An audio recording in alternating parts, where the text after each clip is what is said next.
What's up, degenerates? It's halftime of TNF. You know what that means. This is Over Underdogs, the show where we pick player props on Underdog Fantasies PickEm. If you want to play along with us, use promo code NONSENSE and you get a bonus on that. As per usual, I'm your host, Mason Cameron, at PFF_Mace on the Twitter.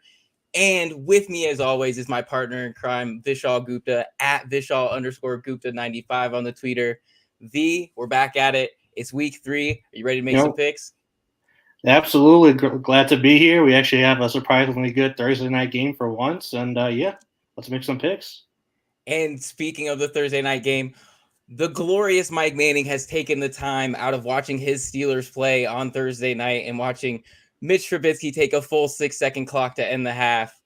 How are you doing today, Mike? It's probably a little bit high and a little bit low for you tonight. I mean, Mitch actually took some shots downfield that were more than 6 yards downfield, so that's a good sign. And they're not losing, so that's also a positive. And by no means is this a good game to watch. This is I'm having fun, not betting on either team, no stakes or anything like that. It's fun for me out here. You know what's actually funny about that is I was tweeting out the start of this show. And so I went over to Important Nonsense at NonsenseFF on Twitter. And, it'd been a little while. So I ran through all the liking all the good stuff that's, come out on the website because I was kind of so bored during the game. And then I turn around and I check my DMs and Steve is yelling at me for sending him 35 notifications in a row off of Twitter. But I mean, the joke's on him. Who has notifications turned on Twitter anyway? Not me. I don't do that. I do. That would be too much for me, frankly. So anyway, but we're on to business. We have some bookkeeping to get in order here because we've got some records to show. V actually took the lead last week. Now you're up to 4-2, V. We still haven't quite won a card yet, but because of the new PickEm insurance, we are still getting some wins. So if you guys don't know what that is, with PickEm insurance, it's a great way to hedge your entry. When you turn on insurance on the PickEm entry, your potential payouts will be reduced. But if you miss one of the picks, you still win money. So we love that. We love a little bit of extra hedging in our bets there. So we're hoping to take home some more of the picks straight away, but that's what we're going to do this week. And that's why we brought Mike on. Mike is our secret weapon. He's going to bring us home the victory. Because usually our MO, Mike, is we drop it one pick away on the lock. That's always what we do. You're going to be our secret sauce here tonight. You're going to help us to win out. So V, why don't you start us off with your picks for the week and see what we got up here? All right, let's get started. First up, I have Cordell Patterson, higher than 41.5 rushing yards. I think for some reason people came into the season expecting Patterson to kind of go away and not really be involved in this offense, but that hasn't been the case over the first 2 weeks. He's still the team's primary rusher, and he's still a big playmaker for this offense. I think 41.5 is just a very low number when he's going up against Seattle defense that's been kind of gashed over the first 2 weeks on the ground. They gave up 5 yards a carry in week 1 against Denver, and then the Niners just kind of ran all over them last week. So I don't think this number is very difficult for him to obtain. I think he can get this in 1 or 2 carries if he gets loose. So I really like higher than 41.5 rushing yards for Patterson in this one. Next up, I have higher than 1.5 passing touchdowns for Jared Goff, who has had a very good start to the season. He has 6 total touchdowns on the year, including 2+ in each of the first 2 games. He's going up against the Minnesota secondary that's not very good. They kind of got torched by Jalen Hurts on Monday night. And when these 2 teams played last year in Week 13, Goff had 3 total touchdowns, including the game winner to give them their first one of the season. I think we all remember that one. It's an incredible last-second throw. So I think this is going to be a high-scoring shootout type game, and I think Detroit's offensive line has been awesome. They're going to protect Goff against a pretty weak pass rush for Minnesota. I don't think he's going to have much trouble getting a couple touchdowns, even if it's in garbage time. They all count the same, right? And then lastly, I'm going to take higher than 71.5 receiving yards for A.J. Brown. He's going up against the Washington secondary that has been terrible. They've given up big plays in both weeks to the Jaguars and to the aforementioned Lions last week. He's been heavily involved in the offense, 8+ targets in both games, whereas Washington has given up 234+ passing yards in both games so far. I think this number is very achievable for A.J. Brown. He just gets so much volume in this offense. So I really like higher than 71.5 receiving yards. See, I love working with V because he always has so much just knowledge come straight for you. Every time I feel more confident in V's cards sometimes than my own. And when he picks guys like AJ Brown, and he sends them to me first too, so then I like feel bad if I'm like, can't take. I AJ can't let Brown you guys now. take my picks. We don't want overlapping picks. Right, I gotta can't have the good ones. Right. So for myself this week, I'm starting off with another, I think, gimme. And that's Christian Kirk, higher than 65.5 receiving yards. Kirk is clear and away Lawrence's number one target on this offense. He gets 25% of the target shares. The Chargers look like they may be without Herbert again this week. We'll see. They've said he's day-to-day. I mean, he looked pretty hurt. Even if he's able to go, he's probably going to be still limited. But they still have weapons that they can take advantage of this Jacksonville defense. And I think if the Jags are going to have any chance in this game, they have to play aggressively off the rip. They have to throw the ball down the field. I think that means that Christian Kirk is going to get a big workload, and he's going to be the guy that Lawrence looks to when he's in trouble. If you go and look at every line Kirk has had, I know that we all laughed about the Kirk signing and whatever, but he's made good on the money that he's earned through the first 2 games at least. He's passed this number twice in those 2 games, and he's going to work against a Charger secondary that was a bit better last week, but still allowed 144 to Devontae Adams in week 1. So I think that there's a potential there for him to go over this and significantly over this. The second player I have on my list here is Tuataga Viola. So Vaughn Moore highlighted this last week, and it hit. He went over the half interception. Tua threw 2, but he also threw 6 touchdowns. And a lot of that came out of necessity with Miami being down, and I see a lot of that happening again this week against Buffalo, because Buffalo is far and away the best team in the league on both sides of the ball. Through 2 games, they lead the league in interceptions. I expect them to grab another one off of Tua in this game.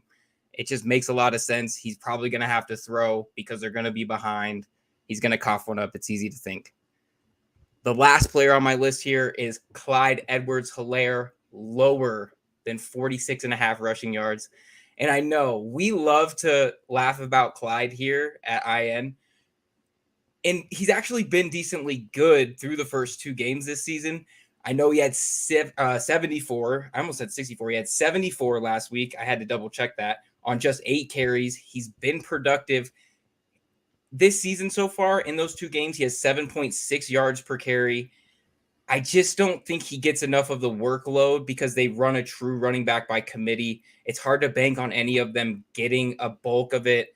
Now, maybe he goes over this, but I think that against a team like the Colts, who have played outstanding in the run defense, I know that like their lack of offense has been what's the headlines of their season so far, but they have been amazing on the defensive side of the ball. They're one of just 2 teams who allow fewer than 3 yards per carry, and they're the only team to do it with over 60 attempts. So they're the real deal in stopping the run. I know that the game script should tilt towards KC running the ball, but I just don't know if Clyde's going to be the guy, and I'm not going to put my money behind it. So I'm going lower than 46.5 rushing yards there. And last but certainly not least, Mike, you're going to bring us home. Like I said, you have the special sauce. I believe in you. Let's get it done. Yeah, I mean, I think these were pretty easy here. When I looked at them, I couldn't believe that some of these were actually lines or were actually stats to pick. So if we have Leonard Fournette here at 16.5, an obvious higher. I mean, could not be more obvious. This season, he has been the bell cow of bell cows when it comes to running the ball. The Buccaneers have run the ball more than they did last year, and I think that's part because Todd Bowles. He's looking to have that as more of an influence on this offense, partly to help Brady, partly to help the weapons that are injured on offense. Obviously, Julio Jones didn't practice. Chris Godwin didn't practice. Mike Evans is going to be suspended. Russell Gage was limited. Like, we're running out of bodies here at the pass catcher position. So how do you fix that? You run the ball, and Fournette has hit 21-plus rushes in both the games so far this season. Are we expecting him to drop all the way down to 16 in a game that they have a good chance of being in the lead because Green Bay plays horribly against Tampa Bay? This Tampa Bay secondary has been almost like just completely killer this year so far when they've been healthy. Carlton Davis and Jamel Dean outside, and they moved Winfield from safety to slot cornerback, and he has been a physical freak there, just making plays all over the field for them. And this is a Packers offense that has no pass catchers at all either. So both teams are going to just rely on the running backs. Definitely get higher for Fournette there. Drake London, 57.5 receiving yards. He has hit that in both games this season also, and he has become the true alpha of this passing attack. Now, I'm not saying that Marcus Mariota is going to be mistaken for Lamar Jackson or Peyton Manning by any means, but they're going to throw the ball because we've seen them do it actually so far this season. And Drake London had a crazy over 40% target share last week. I know that everybody's on Kyle Pitts or was on Kyle Pitts coming into the season because they thought that he would be the basically wide receiver one. Well, apparently not. The number 8 overall pick has become the wide receiver one and taken a hold of it way faster than anybody expected. So expect this Seattle secondary that is full of rookie cornerbacks to just get out physicaled and dominated by Drake London. And Justin Fields here at 25.5 pass attempts. He has 28 on the season in 2 games. So he's going to equal his season total in 1 game against a Houston defense that is actually better at pass defense than it is rush defense. No. I will take the lower there pretty easily. I mean, Cooper Kupp has more receptions than Justin Fields has pass attempts. So, consider that a pretty easy lower for me. And this, like I said, the Houston defense is actually just been torn up on the ground. And this is an offense with Eberflus that wants to run the ball. Obviously, as I've just said how much they pass the ball. So he's going to use Montgomery and Khalil Herbert like crazy, even Fields on the ground as well. But I expect this game to be basically all on the ground for the Chicago Bears, which means Fields is not going to hit 26 pass attempts. Yeah. Gold. Beautiful. Mike, I knew you were going to bring it home for us. It only makes sense. So now is the time we all came for. It's the time for our combo pick, our combo parlay. We're throwing it all together here. And let's start it off with you, Mike. Who are you entering as your lock of the week? Let's go right back to the beginning. Leonard Fournette. Easy. Because, as I said, 20-plus rush attempts in each game so far this season. This is a banged-up offense in terms of the pass catchers, and I expect the game script to be in Tampa Bay's favor. Give me the higher for the 60.5 rush attempts for Fournette. All right, lock it in. Leonard Fournette over 16.5 rushing attempts. I think that's easy money, too. I'm right there with you. That makes a lot of sense. V, over to you, my guy. Who are we picking as our lock for the week? Let's go ahead and lock up A.J. Brown higher than 71.5 receiving yards. Again, he's just too big a part of this offense for me to go lower on this number. 8+ targets in both games so far. Terrible Washington Commanders secondary in this game. I really like the higher 71.5 receiving yards for A.J. Brown. I think that makes a lot of sense, too. I agree. When we were talking about it earlier, I don't know how they gave us a bunch of these. These are way too good to pass up. So for myself here, I think that we are going to lock in. As much as I want to lock in the Tua line, interceptions are a little bit hit or miss. So we're actually going to go with my next one, and that's Christian Kirk higher than 65.5 receiving yards. I think that game can end up having a little bit of shootout potential, or even if, Jacksonville ends up behind, like most people would expect when they face off against the Chargers, he might need to get a little work in to catch up. So I think that's going to be a beautiful lock of picks, everybody. And that about does it. We're not going to keep you too long because we don't want to keep Mike for the second half of the game.